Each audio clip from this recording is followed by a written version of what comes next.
আলাইকুম গাইস, আমরা নড়াইলের দিকে আসতেছিলাম। পরে এই গাড়িটা নিয়ে এরা আসতেছিল। আসার পর হঠাৎ টার্মিনালেতে গাড়ি ধরেছে। ধরার পরে মামলা দিই নাই, মামলা লেখি নাই, না লেখে তারপরে ওই জায়গাতে এমনি গাড়ি ধরেছে। গাড়ি ধরার পর কি কইছে? গাড়ির কাগজপত্র আমার কাছে সবই আছে। মনে করো যে আমরা সব দেখাতেই চাইছি, পরে পুলিশ আমার কাছে 1000টা নিয়ে ওই সিপাই দেওয়ানতে খাইছে। আচ্ছা, পুলিশই কইছে কি যে ওই সাইডে যাও, বলছে কি সাইডে যাও, সাইডে যাও। এনতে কোন জায়গা তুমি যাতে হয়েছে? কোন জায়গা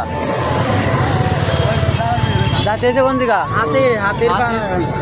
হাতির ঝিল, হাতির বাগান। হ্যাঁ, হাতির বাগান যাওয়ার পরে কি কইছে কও? এরপর যাওয়ার পরে দেখলাম উনি দাঁড়ায় রয়েছে জায়গা, উনি লোকজন রয়েছে, আমরা যাই ওনার হাতে দিতে গেছি। ঘোরা ঘুরি তো উনি কয় ওই দোকানে দিয়ে যাও, আমি পরে ওনতে নিয়ে যাবো। আচ্ছা ঠিক আছে, ওই জায়গায় গেছে। যাওয়ার পর পুলিশ, যে পুলিশ এখান থেকে গাড়ি ধরছে, ওই পুলিশই বলছে কি যে ওই পুলিশই চলে গেছে ওই জায়গা। ওইখানে যাওয়ার পর এখান থেকে একজন বলছে ওই জায়গা যাও। এবার ওই পুলিশের হাতে টাকা দিতে গেছে। টাকা দিতে গেলি ওই পুলিশ বলছে কি আমার কাছে এখানে লোকজন রয়েছে, এই দিয়ে ওই দোকানের নাম আমি নিয়ে নিচ্ছি। এটাই কি বাংলাদেশের নিয়ম?